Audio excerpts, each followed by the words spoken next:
In this video हम आपसे बात करेंगे सेल इंजरी के बारे में। सेल इंजरी जो पैथोलॉजी है उसका फर्स्ट चैप्टर है। तो हम आज जो पैथोलॉजी है उसको स्टार्ट से स्टार्ट करेंगे। क्या करेंगे? स्टार्ट से स्टार्ट करेंगे। तो वन बाय वन हम इसको पैथोलॉजी को ख़त्म करेंगे। उससे पहले यार अगर चैनल को सब्सक्राइब नहीं किया तो चैनल को सब्सक्राइब कर दो, आगे भी वीडियो बनती रहेगी ऐसी। क्योंकि यार 96% लोग ऐसे हैं जो वीडियो को सिर्फ देख रहे हैं, चैनल को सब्सक्राइब नहीं कर रहे। यार ये तो गलत बात है। देखो, चैनल को सब्सक्राइब करने में कुछ नहीं जा रहा, आपका कोई पैसा नहीं लगेगा, नहीं आपको कोई दिक्कत आएगी। आपको क्या करना है, चैनल के सब्सक्राइब वाले बटन पे जाके बस एक क्लिक सा करना है, उस पर टैप करना है। तो चलिए सेल इंजरी के बारे में बात करते हैं। सबसे पहले सेल इंजरी में हम बात करेंगे what is cell injury. Cell injury होती क्या है? तो आपके दिमाग में क्या आएगा कि cell injury means cell damage. अगर कोई सेल डैमेज हो गई, यहाँ से देखिए, ड्यू टू सेल डैमेज और not able to function properly. अगर कोई सेल डैमेज हुई उसकी वजह से जो टिश्यू है वो काम नहीं करेगा। जो सेल्स, आपको पता होगा सेल से ही टिश्यू बनते हैं, कि अगर सेल डैमेज हुई तो उसकी वजह से कोई टिश्यू काम नहीं करेगा। उसकी वजह से अगर कोई टिश्यू काम नहीं करेगा, उससे क्या बनता है? ऑर्गन बनता है। तो उसकी वजह से ऑर्गन बनता है, तो जो बॉडी पार्ट होगा वो भी काम नहीं करेगा।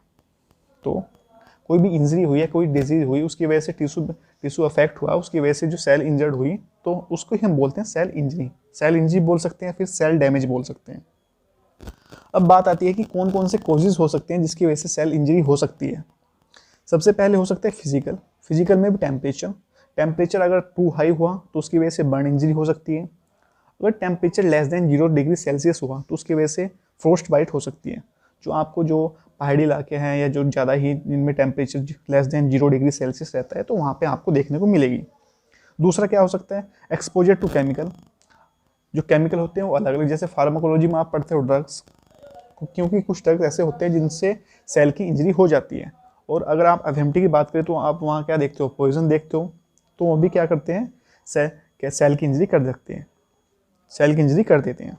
और एक्सपोजर टू इन्फेक्शन, माइक्रोबायोलॉजी में पढ़ा होगा, कुछ बैक्टीरिया, कुछ वायरस, कुछ फंजाई ऐसे होते हैं जो सेल को डैमेज कर सकते हैं।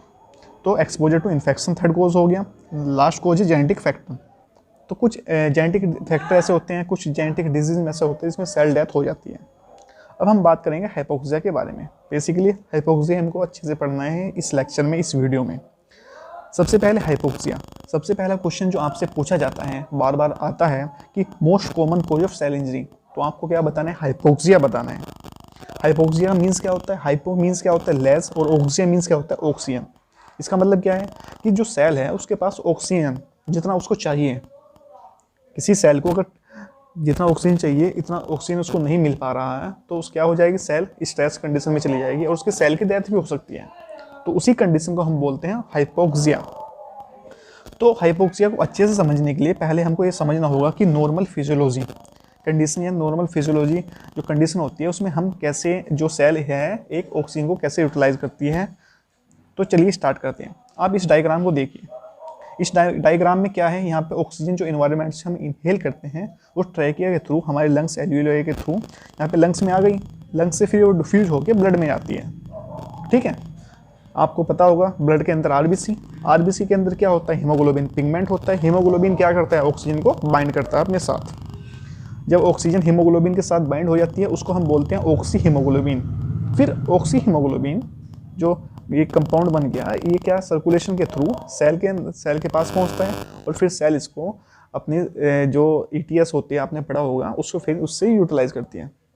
मान लो इन कोई सी भी कंडीशन में, ये 4 कंडीशन है। यहाँ पे जो हम यहाँ से ले रहे थे ऑक्सीजन, यहाँ से ले रहे थे, यहाँ पे आ गया था ऑक्सी हीमोग्लोबिन बन गया था, यहाँ पे सर्कुलेशन हो रहा था ऑक्सी हीमोग्लोबिन का, यहाँ पे सेल यूटिलाइज करती है।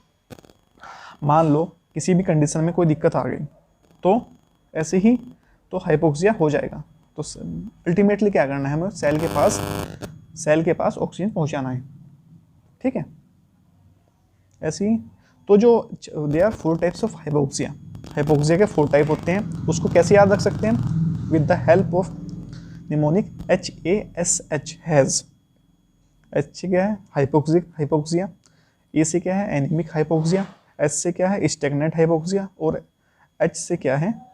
हिस्टोटॉक्सिक हाइपोक्सिया। ठीक है, यह है हिस्टोटॉक्सिक हाइपोक्सिया।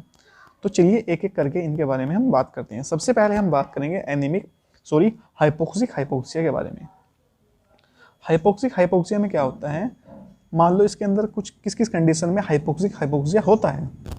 हाई एल्टीट्यूड, मान लो आप कहीं घूमने चले गए, पहाड़ों पे कहीं घूमने चले गए, तो वहाँ पे क्या होता है, जो ऑक्सीजन का पार्शियल प्रेशर होता है वो कम होता है।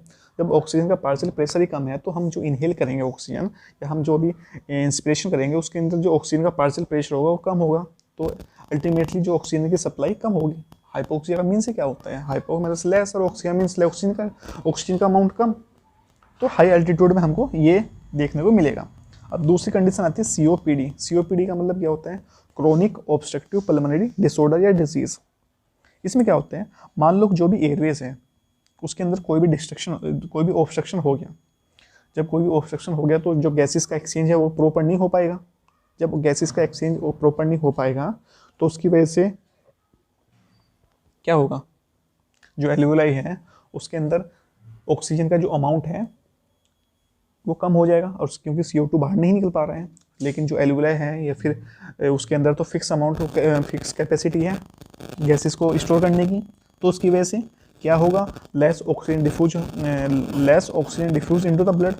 तो फिर उसके अल्टीमेटली क्या हो रहा है, ऑक्सीजन कम डिफ्यूज हो रहा है, ऑक्सीजन की अमाउंट कम हो रहा है। तीसरा है interstitial lung disease. This is example of restrictive disease. Okay, इसमें क्या, इस कंडीशन में क्या होता है, प्रॉपर वेंटिलेशन तो होता है, लेकिन प्रॉब्लम कहाँ आती है, प्रॉब्लम ये आती है जब मान लो जब यहाँ से जब ये ऑक्सीजन लंग से ब्लड में जाएगा तो एक मेम्ब्रेन के थ्रू जाता है with the process of diffusion. आपको पता है डिफ्यूजन किसके ऊपर डिपेंड करता है, डिफ्यूजन में अगर मेम्ब्रेन मोटी हो, मोटी पतली के ऊपर डिपेंड करता है, पतली होगी तो ज़्यादा डिफ्यूज होगा और मोटी होगी तो कम डिफ्यूज होगा। तो जो ये कंडीशन होती है इंटरस्टिशियल लंग डिजीज में क्या होता है, ऑक्सीजन तो प्रॉपर होता है, लेकिन क्या होता है जो मेम्ब्रेन होती है जहाँ से डिफ्यूजन हो रहा है ये थिकन हो जाती है, मतलब मोटी हो जाती है मेम्ब्रेन। तो इसकी वजह से जो ऑक्सीजन है वो कम डिफ्यूज होगा, तो अल्टीमेटली क्या हो रहा है, ऑक्सीजन ही कम हो रहा है। तीसरी कंडीशन आती है राइट टू लेफ्ट शंट। आपने देखा होगा ये कंजेनिटल भी हो सकता है, उसके और क्या हो सकता है, पल्मोनरी पैथोलॉजी भी हो सकती है। आपने देखा होगा छोटे बच्चों के अंदर क्या है, दिल में छेद एक बोला जाता है, कॉमन कंडीशन की दिल में छेद है बच्चों के। तो उसमें क्या है, जो ऑक्सीनेटेड और डीऑक्सीनेटेड जो ब्लड है वो आपस में मिक्सअप हो जाते हैं, और जो डीऑक्सीनेटेड ब्लड है उसके अंदर जो ऑक्सीजन की अमाउंट है वो कम होती है।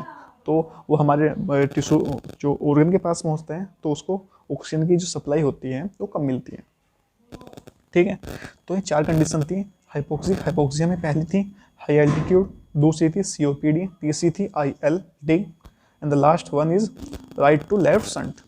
अब हम दूसरे की बात करेंगे हाइपोक्सिया का सेकंड टाइप की, एनीमिक हाइपोक्सिया। एनीमिक हाइपोक्सिया में क्या होता है, ये क्यों होता है, due to decrease functional haemoglobin. अब जैसे एनीमिक हाइपोक्सिया तो आपको क्या याद आ रहा है, एनीमिक हाइपोक्सिया यानी कि एनीमिया में देखने को मिलेगा। एनीमिया में क्या होता है, जो RBC मास होता है वो कम हो जाता है। दूसरी कंडीशन होती है ऑल्टर्ड हीमोग्लोबिन के बारे में। तो जैसे सर्दियों का सीजन चल रहा है तो आजकल क्या कुछ लोग अंगीठी जला के सो जाते हैं, तो जब अंगीठी चलती है तो उससे कार्बन मोनोऑक्साइड रिलीज होता है, क्योंकि incomplete combustion of the hydrocarbon release carbon monoxide. तो उसकी वजह से क्या होता है, कार्बन मोनोऑक्साइड जो होती है वो रिलीज होती है गैस, और जो कार्बन मोनोऑक्साइड होती है वो हीमोग्लोबिन के साथ उसकी एफिनिटी बहुत ज़्यादा होती है, ऑक्सीजन के कंपेरिजन में 300 टाइम्स ज़्यादा होती है। तो कार्बन मोनोऑक्साइड जो होती है वो हीमोग्लोबिन के साथ बाइंड हो गया। जब कार्बन मोनोऑक्साइड हीमोग्लोबिन के साथ बाइंड हो गया तो और ऑक्सीजन कम हो गया, ऑक्सीजन बाइंड नहीं हो पा रहा। जब ऑक्सीजन बाइंड नहीं हो रहा तो सेल के पास पहुंचेगा कैसे, तो उसकी वजह से ऑक्सीजन हाइपोक्सिया हो जाएगा। तो जो कार्बन मोनोऑक्साइड पॉइजनिंग होती है इसमें जो फर्स्ट सिम्टम्स होता है वो होता है हेडेक। और जो कार्बन मोनोऑक्साइड पॉइजनिंग होती है, ये भी आपको बात याद रखनी है कि जो कार्बन मोनोऑक्साइड पॉइजनिंग होती है इसमें जो कलर आता है वो होता है चेरी रेड कलर। ठीक है, अब हम ये आपको 2 वर्ड कन्फ्यूजन आएंगे, चेरी रेड कलर होता है, एक ब्रिक रेड कलर होता है, वो आगे हम बात करेंगे इस वीडियो में। अब दूसरी कंडीशन आती है मैथ हीमोग्लोबिन। तो जो मैथ हीमोग्लोबिन होती है इसमें क्या होता है, जो आयरन होता है वो होता है Fe3+ फॉर्म में। Fe3+ फॉर्म का मतलब फेरिक फॉर्म में होता है, लेकिन जो नॉर्मल होता है, नॉर्मल हीमोग्लोबिन होती है उसमें जो फेरिक होता है, जो आयरन होता है वो होता है Fe2+ फॉर्म में। ठीक है, तो मैथ हीमोग्लोबिन क्या करती है, कैन नॉट कैरी ऑक्सीजन, ये ऑक्सीजन को नहीं ले जा सकती, और ये can not bind to oxygen to tissue, तो फिर ऑक्सीजन के पास नहीं, टिश्यू के पास ऑक्सीजन नहीं पहुंचेगा, और bluish chocolate brown in colour, इसकी जो ये होती है मैथ हीमोग्लोबिन। ओके, तो जो मैथ हीमोग्लोबिन होती है इसमें मोस्ट जो, हाँ एक बात और, इससे जो Fe2+ से Fe3+ जो कन्वर्जन होता है ये ऑक्सीडेशन है, और उसको जो रिवर्स बैक करता है वो करता है साइटोक्रोम बी रिडक्टेज। जिससे रिडक्शन से पता चल रहा है रिडक्टेज है ना, रिडक्शन कराएगा। तो जो मैथ हीमोग्लोबिन बनने के चांसेस होते हैं वो जो न्यूबॉर्न बेबी होते हैं उसके अंदर ज़्यादा होते हैं जब उनको ड्रग्स का एक्सपोजर होता है, जैसे नाइट्राइट। नाइट्राइट क्या है आपने पढ़ा होगा फार्माकोलॉजी में, सल्फोनामाइड एक एंटीबायोटिक्स है एंड लोकल एनेस्थीसिया है, जैसे ईथर वगैरह होते हैं, लिग्नोकेन वगैरह होते हैं। ठीक है, और जो मैथ हीमोग्लोबिन होती है also associated with individual with cytochrome B5 reductase deficiency, क्योंकि यहाँ पे कन्वर्जन नहीं हो पा रहा। जब कन्वर्जन नहीं हो पा रहा तो मैथ हीमोग्लोबिन बन जाएगा। अब आपसे क्वेश्चन आता है कि यार साहब ट्रीटमेंट कैसे करें। सो ट्रीटमेंट कैसे कर सकते हैं, तो मिथाइलिन ब्लू IV देते हैं, जो क्या है रिड्यूसिंग एजेंट है, तो रिड्यूस हो जाएगा, ये कन्वर्ट हो जाएगा इसमें ही, तो फिर कोई दिक्कत नहीं आएगी। ओके, आई होप समझ आ गया होगा आपको मैथ हीमोग्लोबिन ऑल्टर्ड हीमोग्लोबिन का एक फॉर्म है। अब हम बात करेंगे थर्ड के बारे में, थर्ड हाइपोक्सिया के टाइप के बारे में। थर्ड कौन सा है, स्टैग्नेंट हाइपोक्सिया। स्टैग्नेंट हाइपोक्सिया में क्या था, आपको यहाँ से इस डायग्राम को देखिए, स्टैग्नेंट हाइपोक्सिया में क्या था, ऑक्सी हीमोग्लोबिन सही बन रहा था, लेकिन यहाँ से ऑक्सी हीमोग्लोबिन सर्कुलेशन में वो स्टैग्नेंट का मतलब क्या होता है, कोई चीज़ रुकी हुई तो वो नहीं पहुँच पा रही सेल तक। ठीक है, तो किस में हो सकता है, या तो फिर आर्टिरियल ऑब्स्ट्रक्शन हो सकता है या फिर वेनस, या तो आर्टरी में ऑब्स्ट्रक्शन हो सकता है या फिर वेनस में यानी वेन में हो सकता है। अगर आर्टरी में ऑब्स्ट्रक्शन होता है तो उसके लिए साइंटिफिक टर्म हम यूज करते हैं इश्चेमिया, और अगर वेन में होता है तो उसके लिए हम यूज करते हैं कंजेशन। आपसे कोई पूछे कि इनमें से मोस्ट कॉमन कौन सा होता है, तो most common cause of stagnant hypoxia is ischemia. Okay, अब हम बात करेंगे हिस्टोटॉक्सिक हाइपोक्सिया। अब क्या होता है, जो हमारे पास जो हमारी सेल है उसके पास ऑक्सीजन पहुंच गया, लेकिन वो सेल ही उसको यूटिलाइज नहीं कर पा रही ऑक्सीजन को। क्यों नहीं यूटिलाइज कर पा रही, क्योंकि जो साइटोक्रोम होता है, आपने ETS पढ़ा होगा, तो साइटोक्रोम लास्ट स्टेप में होता है। कोई भी ऐसी चीज़, कोई भी ऐसा केमिकल, कोई भी ऐसा फैक्टर जो साइटोक्रोम को इनहिबिट करता है, तो उसकी वजह से क्या हो जाता है, हिस्टोटॉक्सिक हाइपोक्सिया। अब मोस्ट कॉमन एग्जांपल क्या है, साइनाइड पॉइजनिंग का। जो साइनाइड है वो साइटोक्रोम को इनहिबिट करता है, और किस किस कंडीशन में, अगर हम किसी को IV नाइट्रोप्रोसाइड देते हैं, नाइट्रोप्रोसाइड हम कहाँ पे यूज़ करते हैं, जो हाइपरटेंसिव इमरजेंसी होती है, हाइपरटेंशन में जो इमरजेंसी होती है उसमें हम यूज़ करते हैं। अगर ये हम लॉन्ग टर्म में देते हैं इसको नाइट्रोप्रोसाइड को, तो तब भी क्या हो जाता है, जो साइनाइड पॉइजनिंग हो जाती है। ओके, और जो साइनाइड पॉइजनिंग होती है इसके अंदर जो कलर आता है वो होता है ब्रिक रेड कलर। हमने कार्बन मोनोऑक्साइड पढ़ी थी, उसमें क्या था, चेरी रेड कलर। तो ये आपको याद रखना है, बहुत याद रखना है आपको। ठीक है, ट्रीटमेंट कैसे कर सकते हैं, इसमें B12 यानी मिथाइल कोबालामाइन। जो मिथाइल कोबालामाइन है ये क्या होता है, ये कन्वर्ट हो जाता है साइनोकोबालामाइन में। साइनोकोबालामाइन क्या है, विटामिन B12 की अलग फॉर्म है, जो क्या है सोलुबल है, तो क्या है वो इसके साथ जो अटैच हो जाती है साइनाइड के साथ, और वो एक्सक्रीट हो जाती है थ्रू यूरिन।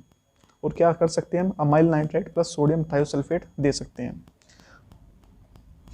ठीक है, अब most common cause of hypoxia is ischaemia. ठीक है, इस्चीमिया क्या है, most common type of cause of hypoxia क्या है, इस्चीमिया। तो हमने अभी देखा कि जो हाइपोक्सिया होते हैं उसके 4 टाइप होते हैं। कौन कौन से, hypoxia, anaemic hypoxia, stagnant hypoxia and the histotoxic hypoxia. ठीक है, उनके अलग अलग देखिए, इसमें चार कंडीशन हो सकती है, इसमें 2 कंडीशन हो सकती है, इसमें इस्चीमिया हो सकता है, फिर कंजेशन हो सकता है। हिस्टोटॉक्सिक में साइटोक्रोम को जो भी इनहिबिट करेगा, मोस्ट कॉमन होती है साइनाइड पॉइजनिंग। ट्रीटमेंट कैसे करते हैं ये हमने देखा इसके अंदर। अब हम बात करते हैं कि सीवियरिटी ऑफ इंजरी अफेक्टेड, मतलब कोई स्ट्रेस हुआ तो अलग अलग सेल के अंदर अलग अलग कैपेबिलिटी होती है उसको टॉलरेट करने की। तो जो टॉलरेट की जो कैपेबिलिटी होती है वो किस चीज़ के ऊपर डिपेंड करती है, वो हम अब देखते हैं। पहले डिपेंड करती है नेचर ऑफ सेल, कि सेल का नेचर कैसे है। क्योंकि कुछ सेल ऐसी होती हैं जो जल्दी, अगर उनको ऑक्सीजन कम दिया हमने, उनको थोड़ी देर के लिए ऑक्सीजन दिया, तो क्या हो जाती है, वो उनके अंदर इंजरी हो जाती है, सेल डेथ हो जाती है। तो उसके लिए हम जो न्यूरॉन होते हैं, अगर हम उनको 2 मिनट से ज़्यादा ऑक्सीजन नहीं दे उनको अगर, तो उनके अंदर क्या हो जाती है, डेथ हो जाती है। उसके बाद आते हैं कार्डियक, उसके बाद आती है स्केलेटल मसल, और जो लास्ट होती है मोस्ट रेसिस्टेंस होती है फाइब्रोब्लास्ट। ठीक है, अब ड्यूरेशन के ऊपर हम बात करें तो अगर हम इन्हें 2 मिनट रखें, कार्डियक फाइबर को 20 मिनट, ठीक है, तो इनके अंदर क्या हो जाती है, सेल डेथ हो जाती है। और ऐसे ही ऑर्गन में स्पेसिफिक होता है। आपसे पूछा जाता है कि जो परकिंजी सेल होती है वो कहाँ पे पाई जाती है, सेरिबेलम में। इनके ये भी बहुत सेंसिटिव होती हैं। और सेरिब्रल कॉर्टिकल न्यूरॉन लेयर 3, 5 और 6 में। और कार्डियक टिश्यू में जो सब एंडोकार्डियल एरिया होते हैं वो मोस्ट सेंसिटिव एरिया होते हैं, वहाँ पे इंजरी होने के चांस सबसे ज़्यादा रहते हैं। और जीआईटी में आपसे पूछा जाएगा स्प्लेनिक फ्लेक्सर। आपको पता होगा 2 टाइप के फ्लेक्सर होते हैं, स्प्लेनिक फ्लेक्सर और द हिपैटिक फ्लेक्सर। अब नेक्स्ट वीडियो में हम बात करेंगे। और एक ये बात देखें, जो स्ट्रेस होता है, अगर कोई स्ट्रेस आया किसी सेल के पास, या तो उसके अंदर एडेप्टेशन कर लेगी सेल, या फिर सेल की इंजरी हो जाएगी। जो सेल इंजरी होगी वो भी 2 टाइप की होती है। अगर कोई छोटी इंजरी हुई तो या तो रिवर्सिबल हो जाएगी, लेकिन अगर कोई इरिवर्सिबल हुई तो उसमें सेल की डेथ हो जाएगी। जो नेक्स्ट वीडियो है उसमें हम बात करेंगे रिवर्सिबल और इरिवर्सिबल इंजरी के बारे में। तो तब तक के लिए बाय बाय। और हाँ, चैनल को सब्सक्राइब नहीं किया तो चैनल को सब्सक्राइब कर देना।